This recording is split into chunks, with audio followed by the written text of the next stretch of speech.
think we're here today to try and inform as many veterans as we can. We're here with Dr. Bash. Welcome, Radio Land, TV Land, and YouTube viewers and listeners. This is Dr. Craig Bash. I've been doing veterans medical opinions for 30 years, and I have dozens and dozens of these radio shows which we're going to publish on this YouTube channel, and number 1 through whatever. So thank you for listening, and here we go. Well, Gail's our person that does a lot of the lay letter work, you know, and so Figure has that law he tells us about that it's not really necessarily continuity of care, it's more about continuity of symptoms, you know, the law says that. So the continuity of symptoms is where the lay letter comes in a lot. So like in Matt's case, Matt, you could say that you didn't have many visits, you know, continuity of care, but you had a lot of symptoms over the years, and so if we wrote a lay letter for you, we might have already done it. You know, we'd highlight that, and we'd highlight the laws that say that it's about the continuity of symptoms, not so much about the continuity of care. VA likes to ignore that, but you know that's the kind of stuff that goes to higher level review. You say we have continuity of symptoms. This is the lay letter that goes with it. This is the laws that they're supposed to apply, and then higher level review is supposed to say that's right and make the raters go after it. It's all in some respects it's a little bit crazy because when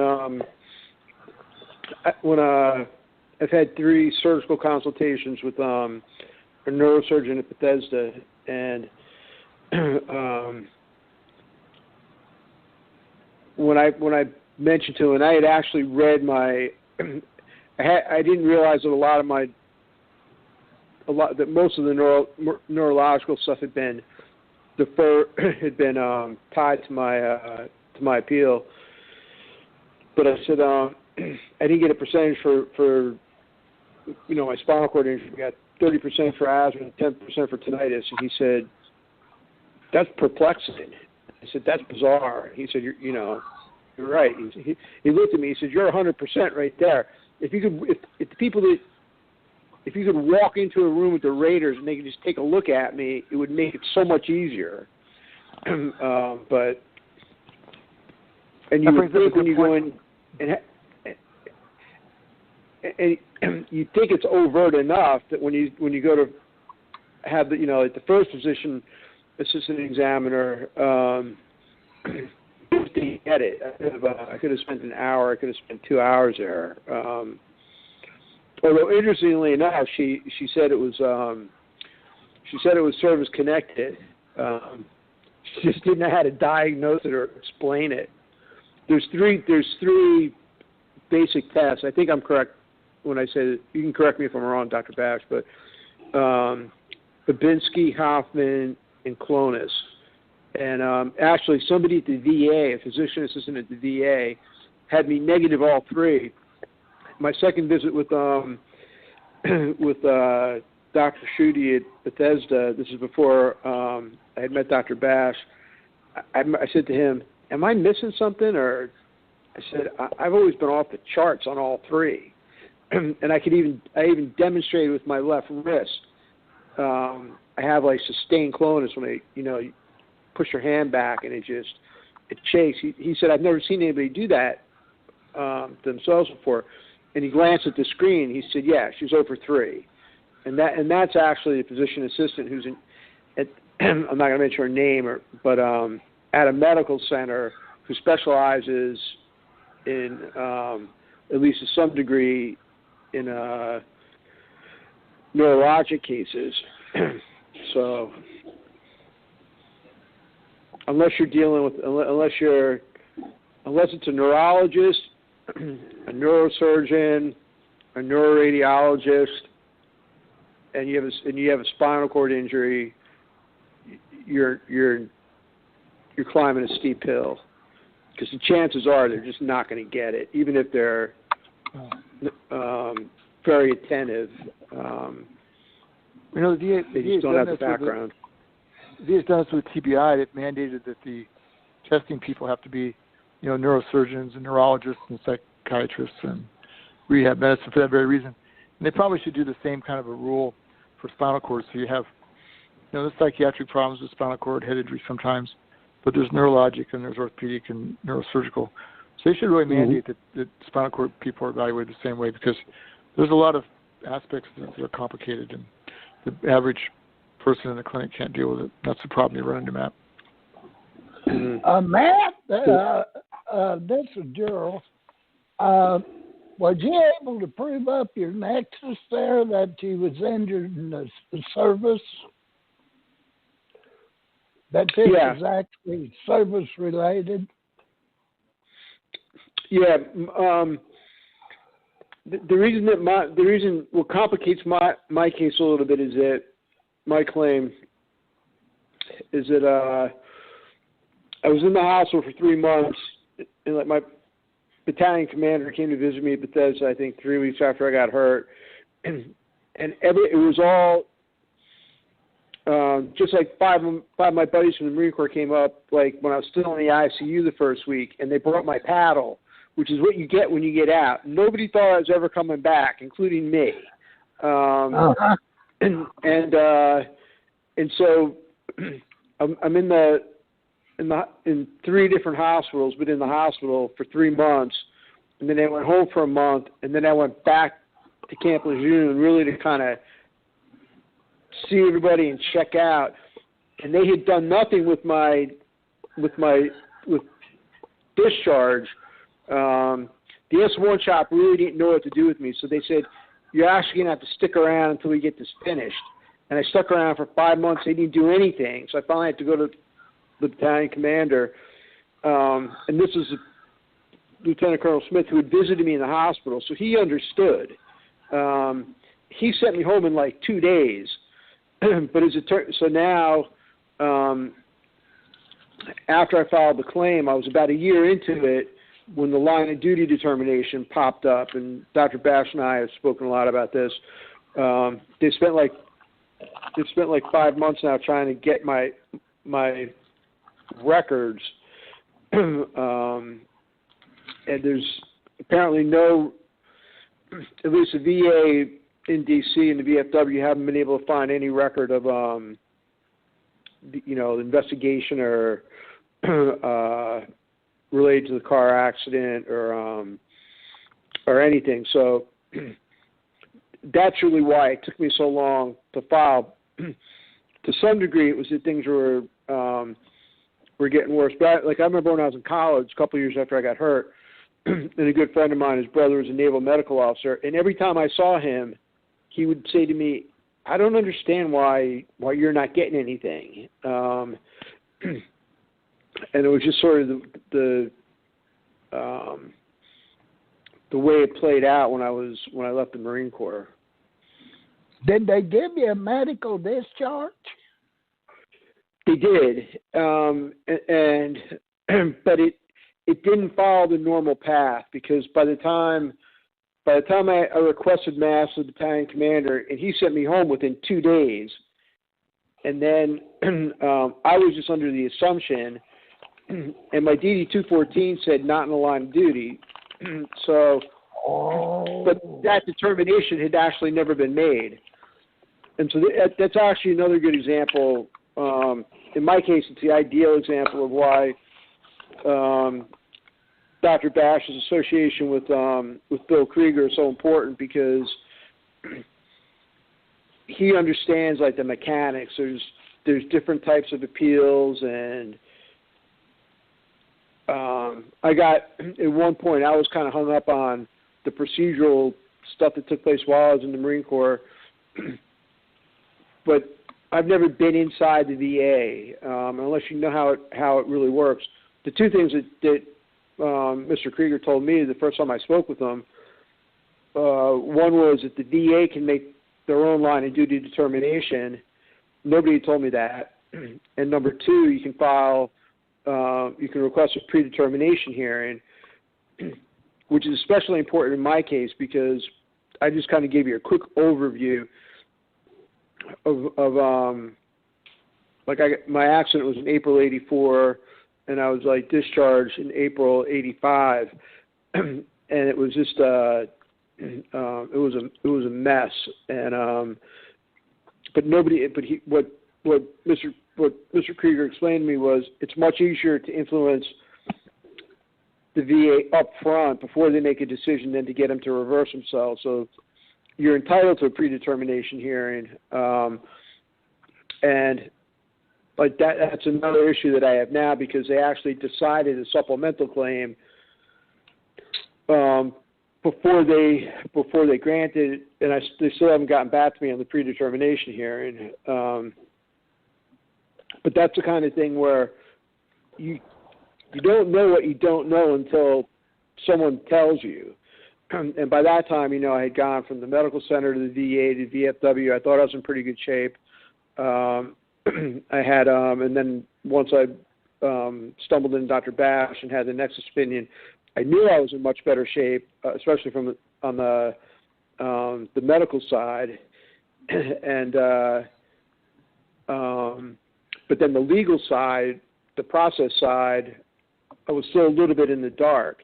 And people at the VA and the VSO, they're going to give you the best advice that they can, but they don't necessarily think of everything. When I mentioned the predetermination hearing to my primary contact at the VA, he was very familiar with it, but he didn't suggest it the way Mr. Krieger did. He's more proactive, and so there's no book you can go to, and there's no single individual you can go to, within the VA, or at least this is my experience anyway, or VSO, and they're also very busy.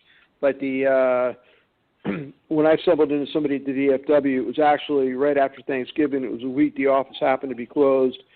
But when I got there, somebody was leaving, and they said, well, somebody might have a minute. Why don't you just at least say hello to somebody here? And I wound up sitting down with them and talking to them for an hour. And 2 days later, the supplemental claim popped up. So I'm grateful for that. I mean, because that supplemental claim would have taken me a couple days, and it's my history. So they spent a lot of time on it, but let me just make one last point. When you have a lot of questions that come up as you go along, and it's been much easier for me to pose those questions to Dr. Bash and Mr. Krieger and get a response. If you have to rely on the VSO, it's going to be much slower because they're buried. That's my experience anyway. It seems like they discharged you with bad paper. I mean, they give you a medical discharge, and then they turn around and said that it's not service related. I think that's right. Talked to them about a correction of records? I think what's going on. I don't know if that would do anything, but yeah. I think what's going on is he had nice rehab with Dr. Sakurati. He does a really nice discharge physical. So I'm sure, Matt, when you get your records, because he's used to having people in service, he's going to document a lot of stuff for you on the way out. I think what happened is they had some processing of his paperwork in service, and they never completed it, Gerald. I don't think it was ever signed off.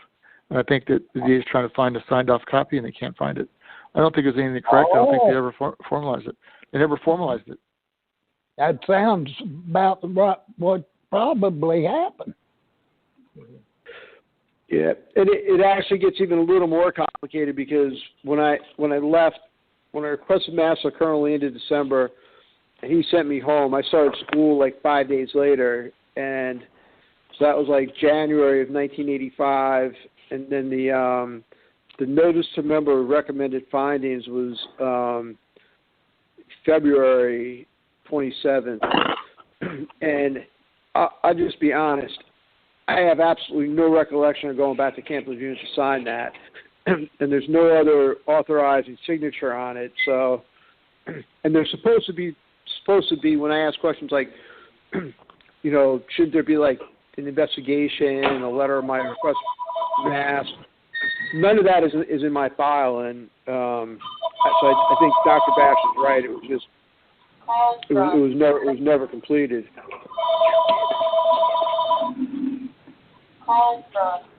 So Krieger says if it wasn't completed, it didn't happen, so you're line of duty, yes.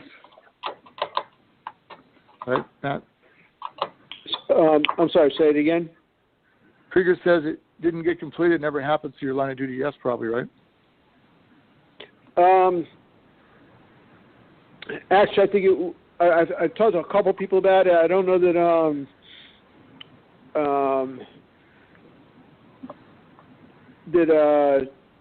that Mr. Krieger's weighed in on it, but when I explained it to Jim Fischel, he seemed to think that there was probably no formal determination, because another strange aspect to it was that should be a threshold question. I mean, why go through all the C&P exams and have, you know, for a year, at least in my case now, for a year and a half. That didn't pop up until I was a year into it. And they said, and one of the challenges, the VA doesn't tell you anything. I'm privy to a couple internal communications that people have, like even a VA rep over the phone was the first one who said that they came up with some new information about the line of duty and your line of duty status, but they don't tell you what the new information is. You know, they don't tell you what they're. It was just last week when somebody called me from the VA about something else, and she said to me, the woman I spoke with said, "Well, they're trying to get your." Says here that they're trying to get your records, and so they've been trying to get my records for 5 months, but nobody. Whatever they do, at least in my case, they do on their own, and nobody's obviously. I requested the predetermination hearing 2 months ago, so they're also not very anxious to speak with me. So it's kind of a repeat of what happened 35 years ago, to be honest, where you're waiting for somebody to do something, and you're kind of at their mercy.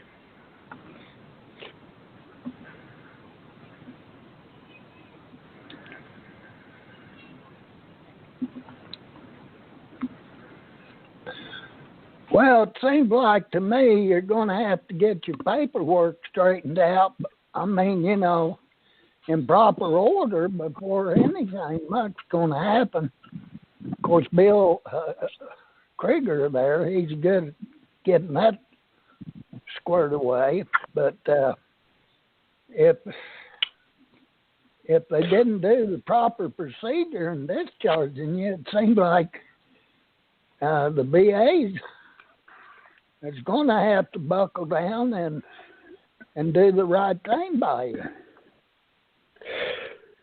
Well, I would hope. The most important thing, though, is that the request for the predetermination hearing is sort of like a prophylactic. That's, according to somebody at the VA, my contact there, he said that's a statutory requirement, and he turned the computer screen and said it's right there, it's in there. It's not optional. So at that point, I have if they make a decision without that, then presumably I have some recourse. And really, on the medical side, with having the nexus opinion, is similar to that. I mean, if you have a nexus opinion from somebody with 30 years background in the neurological field, up against, and they lined up against a C&P exam from a nurse practitioner, then you have recourse. It's better to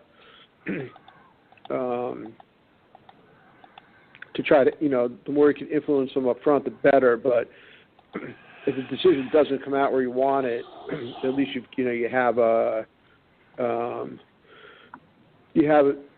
an obvious recourse. But hopefully I'll hear from him pretty soon. And what I plan to do is not to go in there with a big long argument, but to ask him, what is what's the hang up? Have you gotten your CPAW from them yet? Well,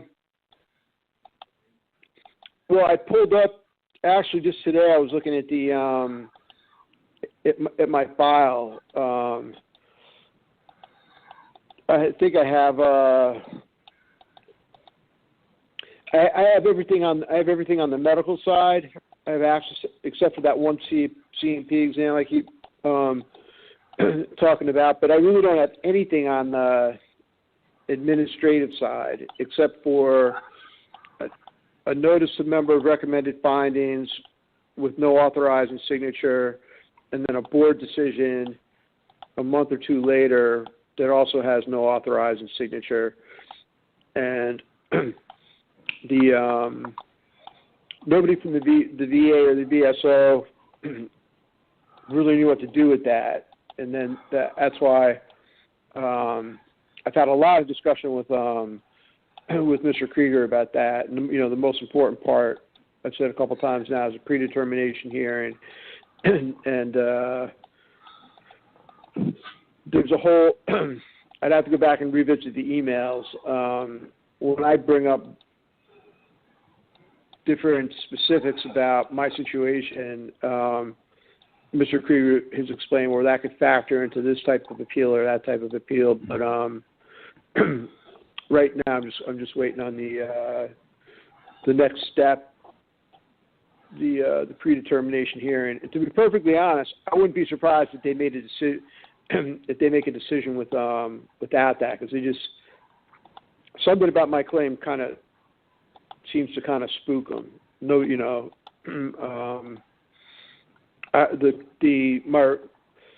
my second request, I indicated that it was kind of an ad hoc, protracted process, and it was when I finally went to the colonel, and I think 2 days later, a note came back from somebody from a lieutenant colonel at Maine side that said this type of investigation had better never take this long ever again, because at that point it was 9 months, and he probably had 30 days to do it. And so, but there's no right, but that's not in my file either. Nothing is there. So Matt, your case is unusual, for 35 years with the spinal cord not being rated.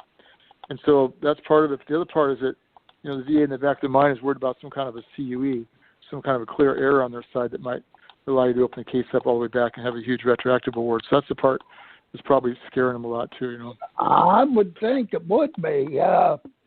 Have you got a up-to-date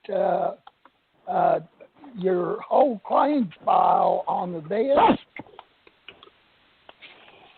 I do on the medical side. I was just going through that today. Well, it should be your whole claims file on the desk, including the service medical records and your personnel records. Yes. Everything. And but the problem is that and I was just, as I said, I just pulled it up. I was just going through it today. The problem in my case is that a lot of what, at least like my contact at the VFW expected to see, it would, sort of substantiate the line of duty determination. Like there was nothing there. There's really just the two documents I mentioned: notice of member of recommended findings and the board decision. Neither one with an authorizing signature. And I don't know how they maintain records from 35 years ago, but one of the reasons I think I understand how this happened better than most people. The military is going to follow certain procedures, and that's true. But I was in Second Recon Battalion at the administrative office. There's only a couple hundred people out there, and so it was a tiny little administrative office. It's not even there anymore. They've, it's not at Onslow Beach. If it's not in my file, it's not in my file. Maybe it's over at Maine side. Who knows? But to be honest, I don't think they're going to find what they're looking for. I think if they were going to find it, they would have found it by now. I think they're just kind of stuck. That's what my contact at the VA says. When he first looked at it, he said what you just said. He said, it looks to me like they might owe you a lot of money, but I'm not making any assumptions in any direction right now. I'm just taking Dr. Bash's advice, and Mr. Krieger's advice. And I'm not always that good at taking advice, but I've learned this is one of those situations where I'm old enough to know that I'm better off deferring to people that have been inside that system for a long time, because if you haven't been inside that system, you can't understand. It's often more than just a set of rules. It's the nuance and the way, the way things operate. It's that's why it's important to have people like that working on it for you. Well, it's not our first rodeos, I've been doing it like, I don't know, 26 or 30 years, and Krieger's been doing it like 45 years. So, we're trying to help you the best we know. Yeah, Dr. Bass rides all kinds of different horses, man. He's got thoroughbreds. He's got quarter horses. I got this wheelchair called the Action Pro T is my biggest. He also uses visual aids at BBA hearings. You ought to see the guy in action. You're good. You're good. Okay. I take stuff in. I'm big on analogies. I'm an imager. So I'm big on analogies, and it helps people. And that's that way too. Matt talks about things in analogies, and it helps people think out of the box and put things in different perspectives. So, yeah. Thank you all for listening. That ends this show, and now I'm going to zoom off.